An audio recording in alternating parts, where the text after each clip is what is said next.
And we were like, no, we have to now take this back to the people and look at, movement building, but utilizing these legal principles where ordinary people who haven't been schooled in law begin to also raise their own legal and political consciousness of what law is and what is our role as people in affecting and changing law and creating new legal norms and mechanisms and remedies. And that is where we came up with the idea of an all-party parliamentary commission of inquiry for truth and reparatory justice. Just break down for the viewers, just make explicit the link between the petition and the inquiry.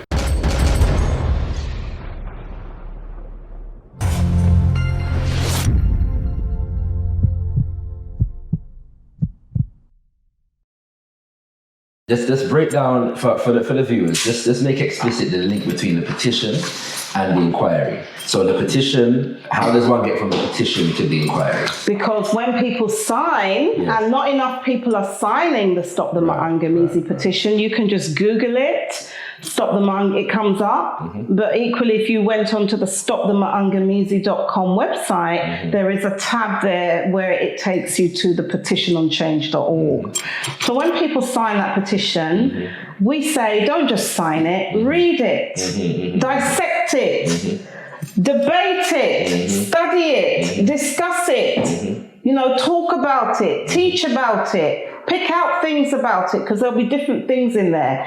But there are two main landmarks, or milestones, I should say, in that petition when people sign it. So when we talk about our right to be heard in terms of the British state, what we're saying is, you cannot just keep denying that we have a case for reparations. According to the principles of international law, where there is continuing wrongdoing and violations of our human rights and our group rights as a people, we have a right to actually give testimony before a public court, if you like, as to what is the nature of the wrongdoing being done about us. You cannot be, complicit in actually continuing to break the law around this and denying international law. And that's what the petition really says. And then it talks about how we believe that this grievance can be redressed in the short term, which is a mechanism where we're saying, we will even bring, we're not even saying this is what we want, this is what it is, we've got all the answers. What we're saying is, okay, there might be contestations of our reality and what we're saying has happened to us and what you, the state, and even the masses who are of European extraction might say and think, but we're saying we'll prove it. We will give evidence, we will bring our experts, we will bring case studies of our people who will show you the direct lineages of these injustices. Families where there's intergenerational incarceration. Families where, people have been moved off of lands and stuff like that. Families where there is, intergenerational health deficits that we can link directly to enslavement and colonization through using all forms of research that's already been done. And that's what these commissions of inquiry are about. So this is, again, another mechanism to flex and build the power of our people, because we are gathering evidence still. A lot of the evidence that we need, our people are the carriers of it. They're the case studies. They're the living memory keepers, because it's in our DNA, it's in our family lines, it's in our names. The very names that many of us still carry is the evidence. And what we're encouraging our people to do is do your family history, do your research, because you must know your personal case, you must know your family case, And that must connect then to our community case, which then links to our nation's case. They all go together. So for some people, it may be, well, I've been, brutalized at work. I've experienced racial discrimination, and this is a historic pattern. That's where it may start. But then we will link that now to systemic patterns of thousands, millions that have had similar things. So that's how, wherever people are at, whether it's just they just focus on their own personal case, whether they want to now talk about, in my family, I have seen intergenerational oppression, and this is what it looks like, then let's bring that family case. And so where we're at now is in that evidence gathering stage, and we've got a number of projects and initiatives to help gather that. One of which is a program called I Am Witness, and we are working with a filmmaker, that is the Stop the Maangamizi We Charge Genocide Ecocide campaign, is working with a filmmaker called Joan from I Am London, Joan London actually, who is helping to record case studies of witnesses that we are preparing to give evidence before a commission of inquiry.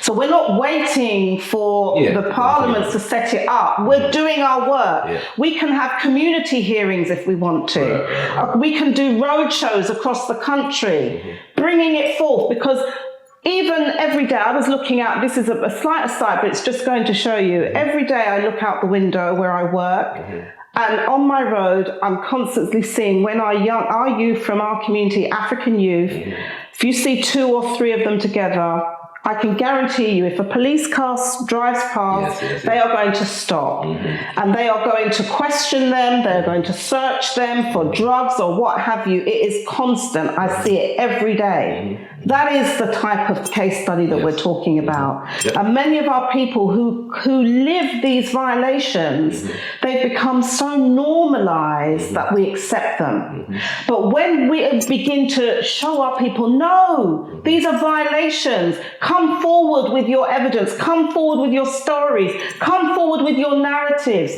then you'll get the power, the potency of what we're dealing with comes alive, because then it's no longer just about, well, this happened to your ancestors and nobody alive today is responsible, because that's the standard deflection argument. But if we say no, we can show, actually it started then, but now this is how it's continuing. This is the modern day so-called slave catching. This is what it is. You're outside of where you're meant to be, in your quarters. So why are you walking down this street? You shouldn't be walking. You don't have the right to walk freely down this street. Especially if the two young people I saw yesterday had a dog. Standard for many European youth to walk about with dogs, and not that shouldn't sort of elicit a police officer coming and now questioning them, what is this dog for, when did you get it, and where do you live, and all kinds of things, all kinds of indignities that we have to suffer with, and our young in particular. And that is why we're focusing on them, because our focus must be on what is happening to our young. And not enough, I think, of our movements are really looking at that in terms of succession planning, looking at that in terms of, well, where is the evidence? Oh, it's a madhouse. What our young people have to go through, even to walk to school or get the bus or the train, the amount of people who can set upon them, it is really something. And many of us who are not going to school and way older, we don't remember. A lot of us don't remember having to go through many of the challenges that the young people that we have are having to go through today. So is there a target number for this petition? So if we're going to follow standard rules of petitions, we really should have 100,000 signatures. And that triggers a parliamentary process? Well, yes, it would trigger a debate in Parliament. But that is one mechanism. Now, last year we handed in 15,000 plus signatures. And it's not enough, because not enough of our people are signing the petition. Because some people will say, oh, petitioning is, why we, they don't believe in signing petitions. I get that. For a lot of people, I think it's a cop-out. Yeah. Because the other thing that we do know is some people don't want to put their name to a petition that is as radical as the Stop the Ma'angamizi petition. Okay. Because it uses language that is not the norm. Right. Okay. And when you start now saying that all these instances that are of, police brutality, menticide, nutricide, miseducation, Afrophobia, when you start saying this is genocide, our people now have to defend that. Because the first thing you will hear, especially from European society en masse, is that's not genocide. So if you don't know your stuff, you will be made to feel stupid, because actually this is where the cognitive injustice comes in. Who defines our experience? Us or them? And we have been so silenced and intimidated away from speaking our truths that even the language that we use to describe our experience is so muted and so tame and so lame. Even the language that we're now calling ourselves, black and minority, BAME, what is wrong with us? This is the terrorization, where we can be anything else, any other community, of which there are new communities that our people are identifying with now. We can be anything but be African. Yes. To be African is to invite death. Yes. Social death, first and foremost, civil death. And what we are doing through this process in mobilizing around is to rebel against the attempt to make us extinct. Because extinction is not just about physical death. The social death comes before the physical death.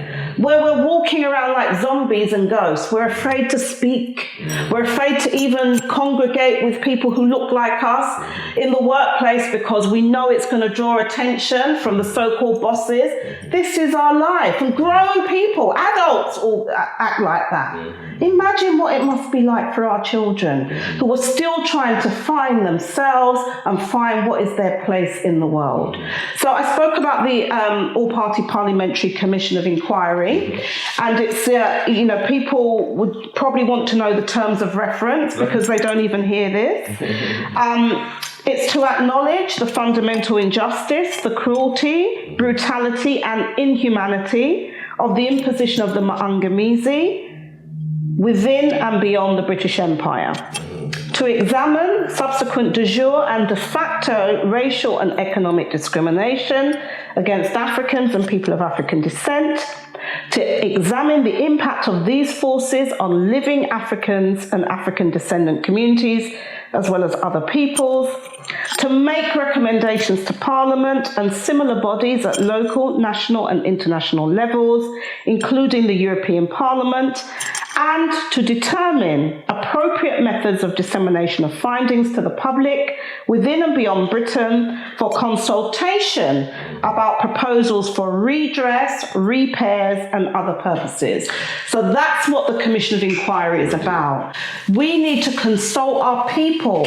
What should reparations look like? We've got our ideas as organisers and activists and groups and stuff, but we don't represent all the people. This needs to be a people's conversation, and it needs to be discussed across society. And with the Commission of Inquiry, what we're also doing is we are really taking it to the courtroom of public opinion. Right. Because we know that part of the misinformation and disinformation and propaganda is to perpetuate divide and rule. Now, we are a minoritized in number population as people of African heritage in this country.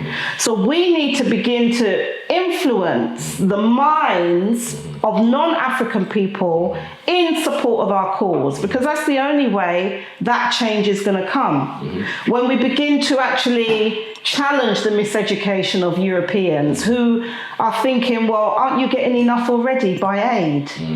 And actually, we don't need any more of you foreigners coming because of you, our NHS is being kind of decimated, our housing stock is gone. That is a miseducation. And that is why those everyday battles of racism, anti-African racism, Afrophobia that our people are battling, a lot of the time it's through defending themselves against people with that mindset. We're going to come back to that, Alex. Yeah, we're going to speak about that in a second. I just want to close out on this petition point, because it's an important one, in the sense that what you're describing to me, the closest thing I can think of it to my mind as a precedent within the UK African experience is probably the Stephen Lawrence inquiry that happened in the 90s. Okay. Now, it's not a perfect analogy, okay. but for people to understand, just to get a better sense. This is what I'm saying, and the reason why I mentioned it is not necessarily because of the process that was undertaken, but more the communities galvanizing around it. There are people that I know today that I met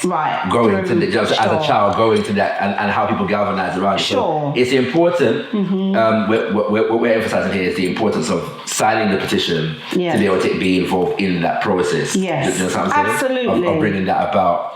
And so it's basically kind of a process of national kind of education, mobilization, and also community building, and also identifying where is the harm, who has been harmed, how have people been harmed, because we can talk the big picture stuff. Yes.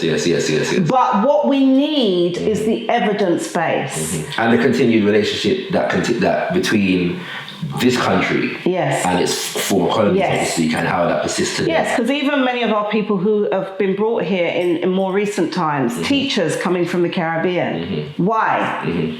But then look at what happens to them. They're paid less. They're often just dumped in certain placements. They're not really supported. So it's like a new era ringwash that is not kind of really, promoted or popularized. So there's a lot of our people are experiencing violations of their human and their people's rights. But because we don't have big advocacy organizations in the way that some other nations do, they have defense leagues. We don't have an African community defense league in that way that is protecting every kind of, violation of our rights. And so that's why we're really calling on our people, help us. And one thing that we're doing that I have to emphasize, because it's not happening anywhere else in the world, this approach is truly grassroots led. Right. Now, some of the people who are involved are not necessarily grassroots, but people who you could say have had an elite education, may have even been economically, privileged, but have decided to put their skills and their resources in service of the masses. So they've committed a kind of suicide of what, some people refer to as class, okay? But the majority of it is the masses who are leading this, and that is why the mechanism is accessible. So it's not then about the experts, whoever they are. And don't get me wrong, we do have expertise. I'm not really denying that. I have a degree of expertise.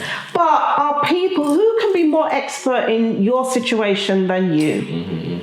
And what we're trying to say to our people is your experience matters. Your voice matters. Your testimony matters. The testimony of your mother, your father, your grandmother, your grandfather, that aunt, that uncle, that was banging on for years about something that happened to them and nobody really paid them any attention.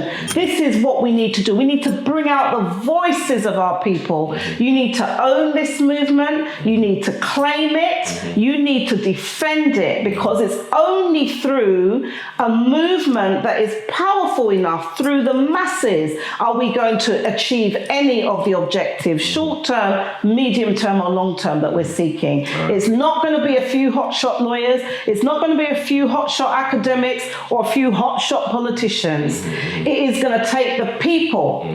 And even when we have those people, the people, our people need to hold such people to account. And that includes each and every one of us. Most definitely. All right. So to kind of go into another area of focus, one of the things about the march that is characteristic about the march are the different visible groups, so we've had representation from the Igbo people in relation to Biafra, the Herero people in relation to specific injustices perpetrated against them.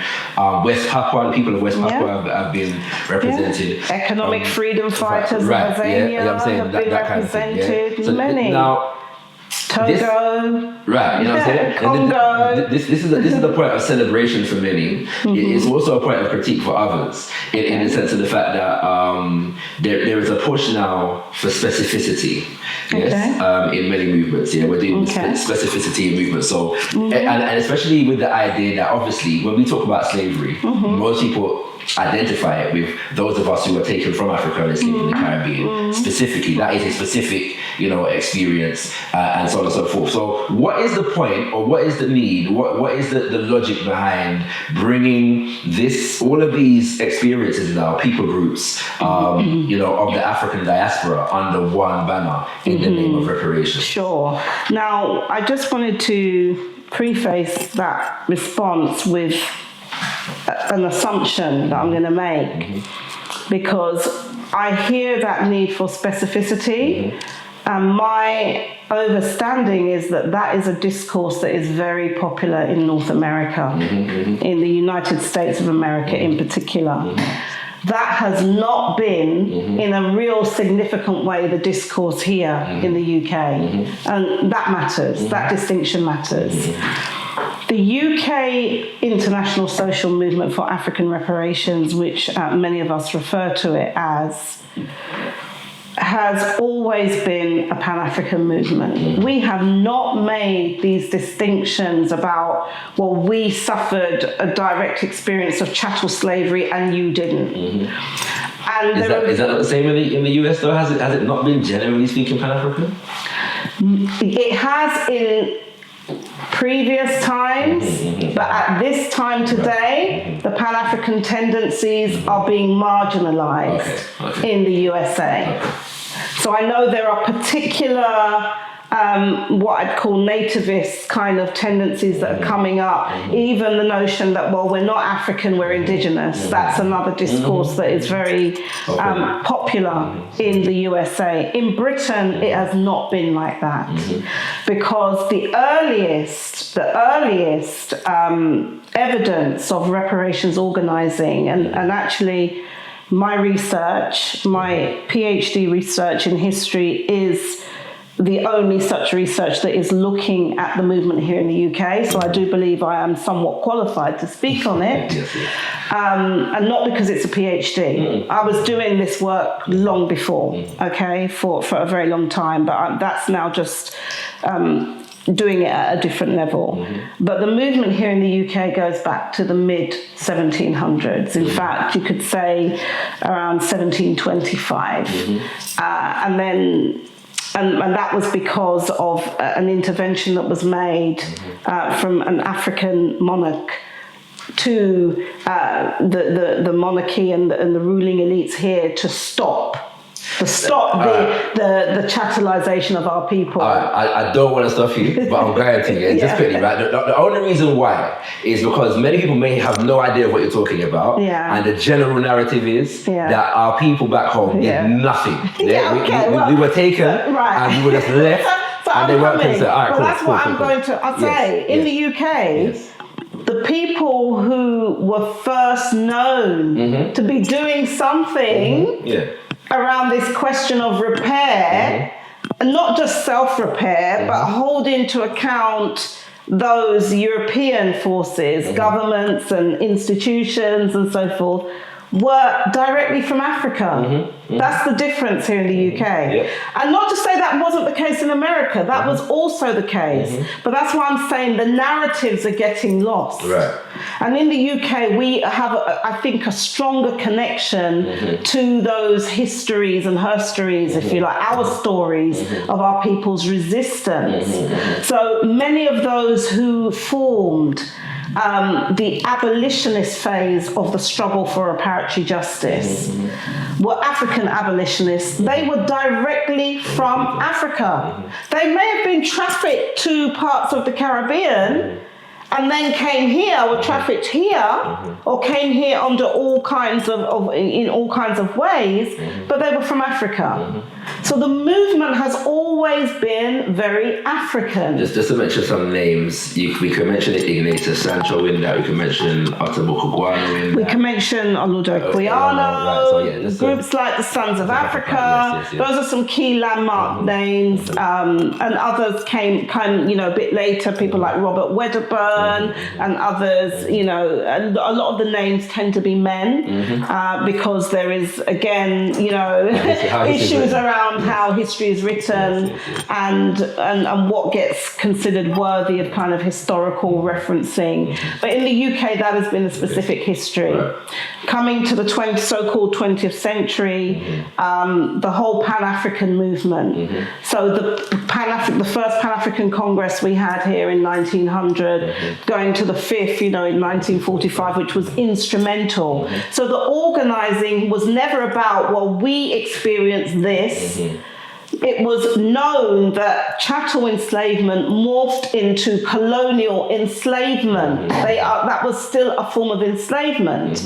And part of, I think, the need for the repair is in our own knowledge of our own people's histories and our stories. So this idea that chattel enslavement was something that just happened to people who were taken out of Africa is not correct. Chattel enslavement also took place in Africa.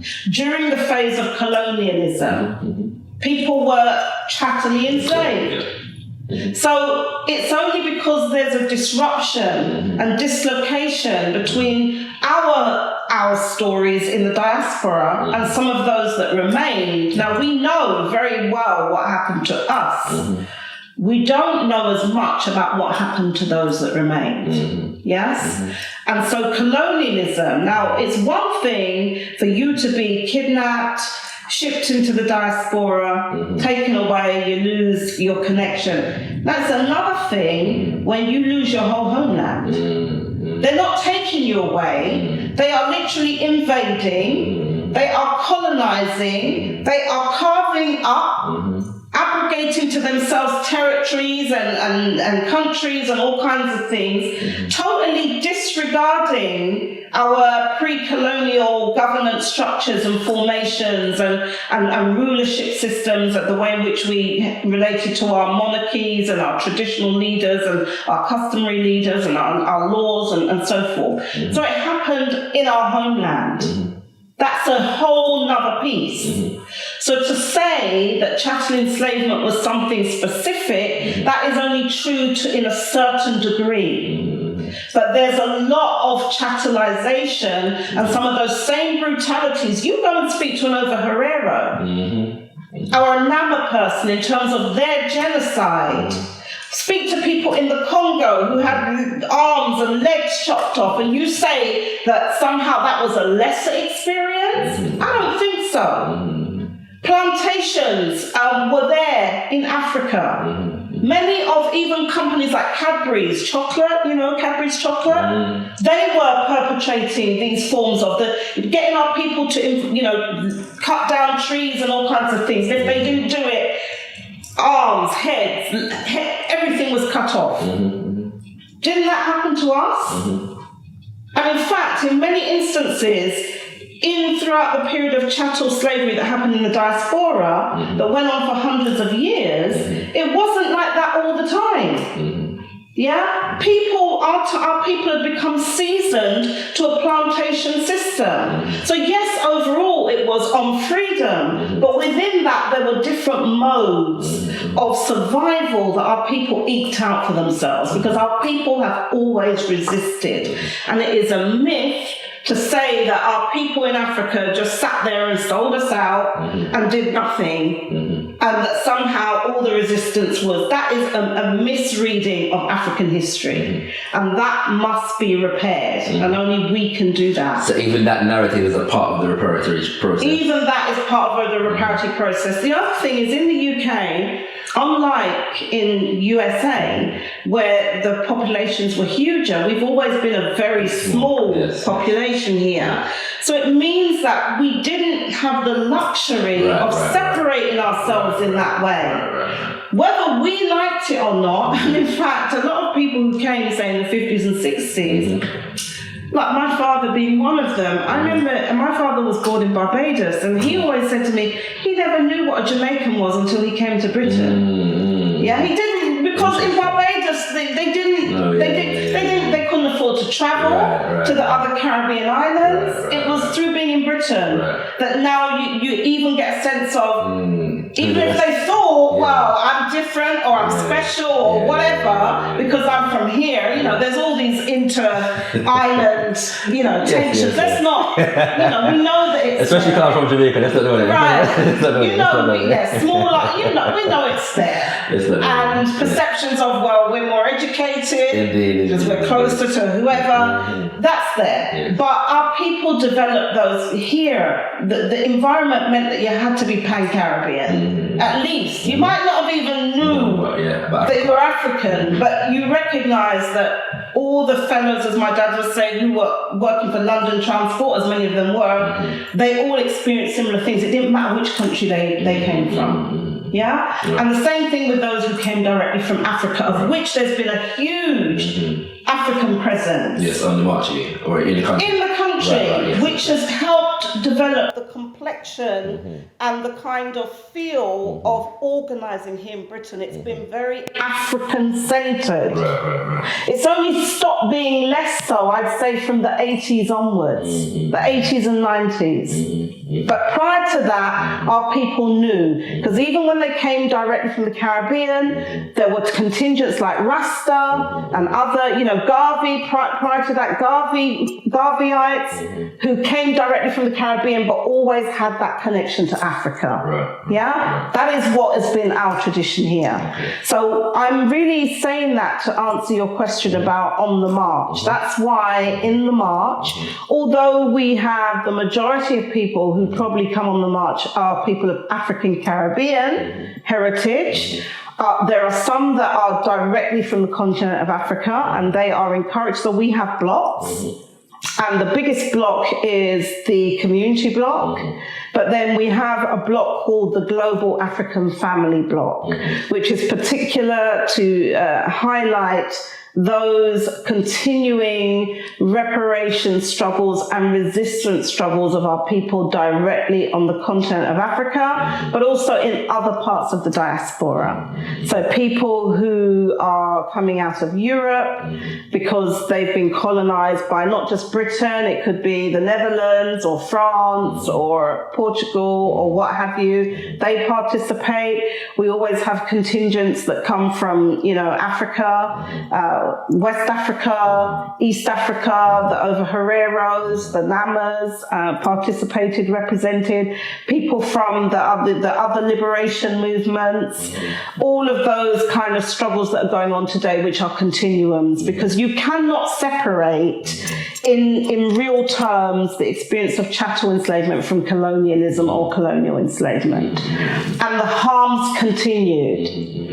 And then the modern day harms that we're facing, you cannot divorce them from colonialism, and then you cannot divorce that from chattel enslavement. So if we're going to look at our people's case in its totality, not what we think we have to argue because we will win in their courts, and because their courts are saying, well, you have to narrow it because we won't recognize your real case if you make it broader. We're saying to our people, no. That's why through our own people's power, we will create the mechanism that will adjudicate our people's case. And the All-Party Parliamentary Commission of Inquiry, which is mentioned in the petition, is one of the milestones, but the second one, which I haven't spoken about much, is the Ubuntu People's International, Ubuntu People's International Tribunal. Can we save that one? Because we're going to go into it in a future. Yeah? Sure, is that no right? problem. Yeah? That's fine. Yeah. So just to keep this one. That's probably so our people's case, and it's global. The empire was global, and no one group of us whether we were chattelized in USA or in somewhere in the Caribbean, and let's look at how small those countries are in the Caribbean, little dots literally, if you think about it, in geopolitical terms. Yes, Jamaicans, it's a dot, yeah? It's a dot, Jamaican. Whereas there are other countries that are part of the Caribbean, politically, such as Guyana, which are huge countries, and and I do have a connection to that one. Indeed. So actually, none of us, whether big island, small island, big country, small country, none of us by ourselves are going to win this. None of us have the power by ourselves. This is going to take the global might of our people. So this is where, even though we have specificities of experience, and we do, and I'm not denying that, when it comes to this, tactically, we have to make alliances with each other because there is a bigger cause and a bigger enemy that we have to confront. And that must be our primary struggle. Now, within that, we will continue to struggle amongst ourselves as to what deserves more focus, what was a greater experience of this or that. We will have that. That's amongst ourselves. And that's been going on for centuries. It's not going to end anytime soon. But when it comes to getting those who are outside of our community, who have been trying to divide and rule all of us and make some of us feel more special than others, then we now have to have that resolve that we're no longer going to allow that. Okay. All right. Thank you very much for that answer right there. From that foundation now, because as has been mentioned about the allies, and apparently this year is going to be a year of increased ally presence of the march, which might be contentious for some, and also just in general problematic in the sense of the fact that people have only as a day for African people. You know what I'm saying? And so I don't remember much where I've seen no non-Africans, but an express kind of, visible force I don't think I've seen. So what is the purpose of the strategy you're looking at? Okay, sure. I mean, let me acknowledge first of all that I know that the issue of allies is contentious. It's a real one. And some people, I think, have very good cause to be alarmed or to disapprove. I recognize that. And we on the African Emancipation Day Reparations March Committee recognize that. In fact, there are some people on the committee who would, quite frankly, would rather we not work with any allies at all. I mean, that's just the reality. But our committee works by consensus. So that's not the thinking of everyone.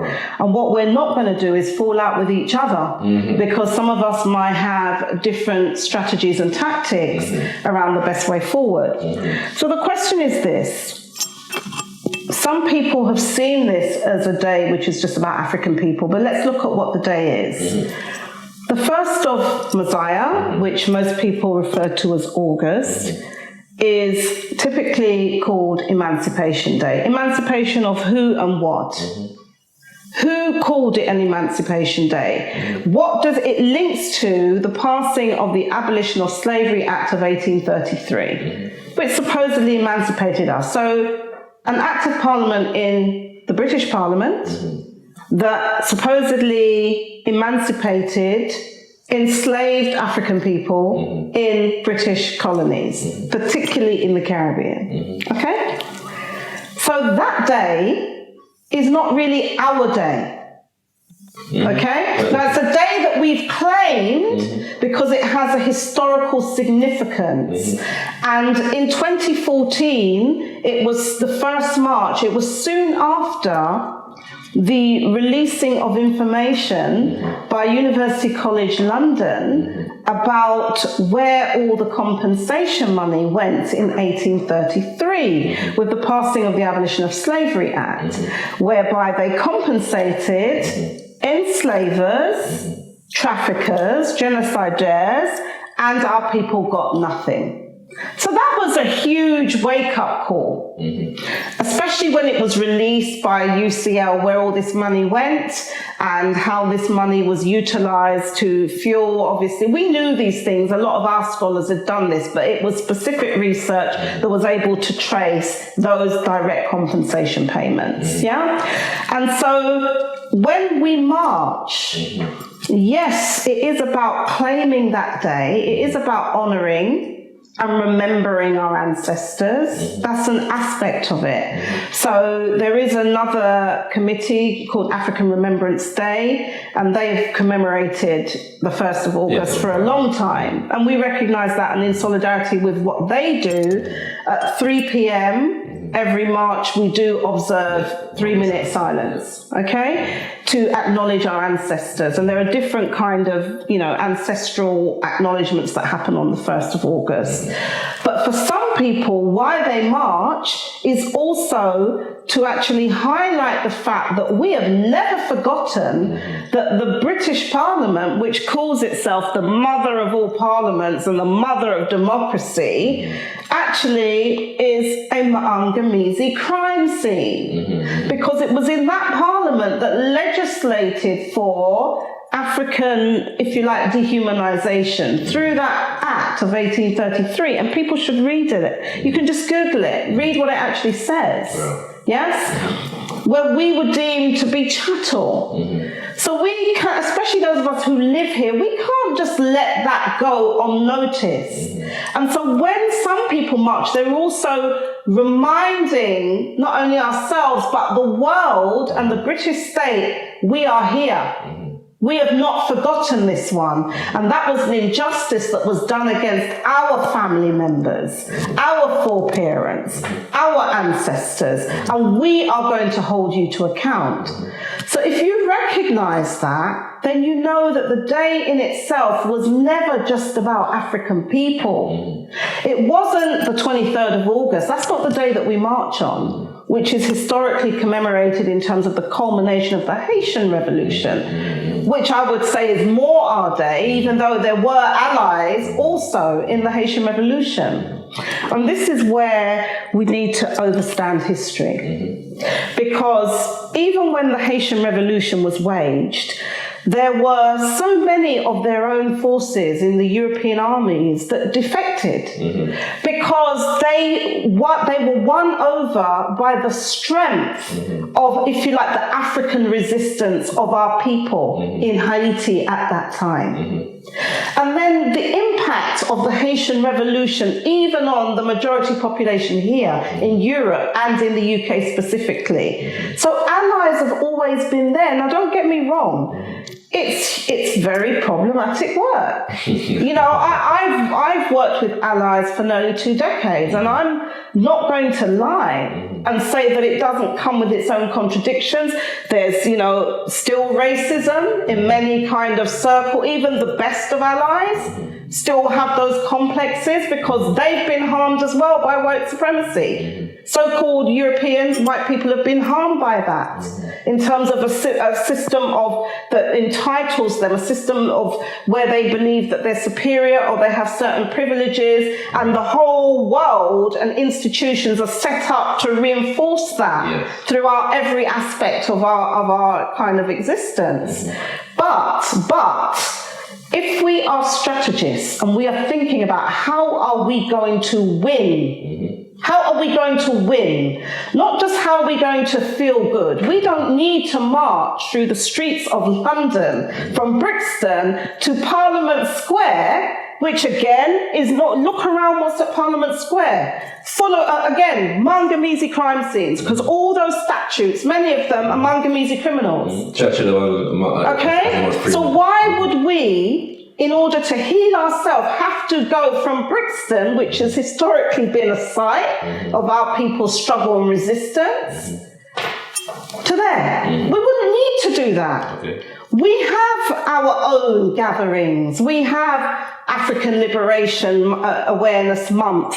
We have Kwanzaa. We have various kinds of, Garvey Day that we commemorate, various kinds of commemorations, which are African family gatherings, where this is for us to do our ingathering.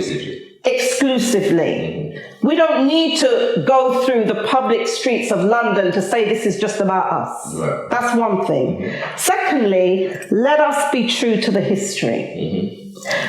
Even the struggle against chattel enslavement, it wasn't just us. In Europe, we were never here insignificant in number to influence the majority public opinion, who then began to challenge their government, ordinary so-called white working class people who began to say, no, we don't want to have this sugar. We're now hearing about all this brutality in the colonies and slavery. No, this is an offense to us.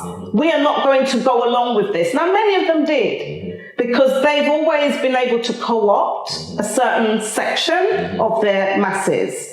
And these were often the ones who they rewarded with land in their colonial expeditions. Okay? But a lot of them were challenged by their own people. And so, we need to... Not to cut you, I'm just mindful that we might need to define the term allies, let's be specific. We're talking about allies, we're talking about non-black people, we're talking about non-Africans. Non-African allies in particular. And I make that distinction because in some quarters the term allies is being used to refer to other black people who don't share your specific claim. Okay. So we're not using it. Yeah. So on the march we have a block that is called the Non-African Allies block. Right. And we introduced this, it wasn't always there. The march began in 2014, there were no blocks, there was no aims to the march in 2014. That worked in year one, that wouldn't work in year two. Because by year two, other issues came in, but as you go on, it gets harder and harder to convince our people why we should do the same activity, especially if they feel, well, what are we getting out of this? So you have to structure, you have to have a reason for saying to people, come out on this day. Yeah? So that's why aims are important, so that you get rid of this illusion that, well, people are going to get some paycheck because a few thousand of us march through the streets and it's not going to happen. Okay? So in terms of the Non-African Allies bloc, we introduced that in 2016. And it was because in the previous year, as you said, there's always been maybe a handful of people. I don't really notice, to be quite honest. Jeremy Corbyn came one year. What's his name? George Galloway came one year in terms of well-known people. But we introduced it because in one year there was an incident whereby some reporters from one of the white stream media, I won't say what it is, but so-called white stream, mainstream media, and they were trying to interview some of us on the march, and they were basically run, So on the one hand, our people say, oh, we don't get any media. But in that year in particular, when there was quite a bit, that's what happened. And some people were being told, well, why are you here, etc., etc. And obviously that's not a good feel for some people. And we don't want our people to be getting distressed in that way. So we felt we need to structure the involvement and the participation. We don't control the streets of London. Let's just be very clear. This is not our country. Our homeland, even there we don't control, right? Even though we have governments. We're in Britain. We cannot dictate who decides to march with us walking through the streets of London. We just cannot police that in that way. And even if we could, not enough of our people come forward to steward on the march in order to effectively do that. But there are some people who join the march because they are genuine non-African allies. And it is a myth to think that the only people doing work on repairing the wrongs of the Mwangamisi are Africans. Of course, we lead it, but there are many non-Africans, including Europeans, including Asian people, who are engaged in research. That is research that we utilize in the movement. So I'll give you one example. In 2016, there was a report by War on Want, written by somebody called Mark Curtis. You can Google him, you'll see, he's a Caucasian.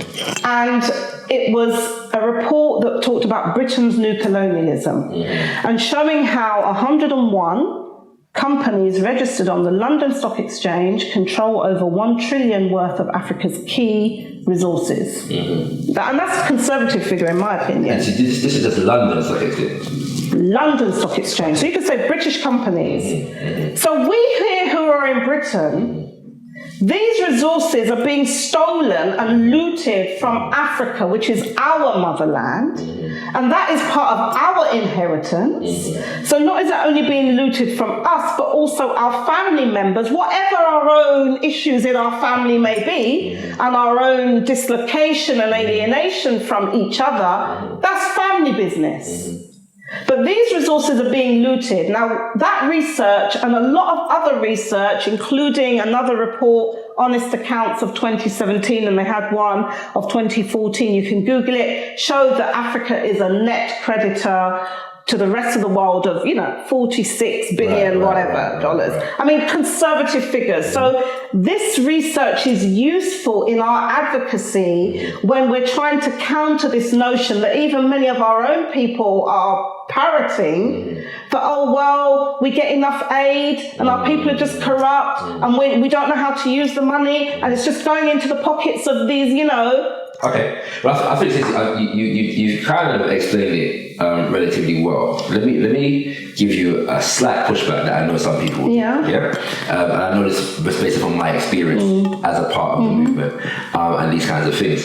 There are some who, again, as you said, just don't want nothing to do with them.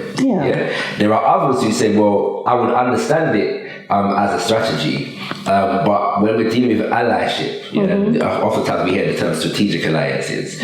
Are we in a position as a people to make the most of strategic alliances, in the sense of the fact that to be able to advocate and leverage benefits in an allied relationship? You have to be in a certain level of organization, a certain level of unity, so are we as a people, as a community in this country, at the stage of development that would justify a level of allyship in a way that won't allow the allies to then co-opt the agenda towards their own. I hear what you're asking, and my answer to it is not a simple answer, because I think I need to answer it on two levels.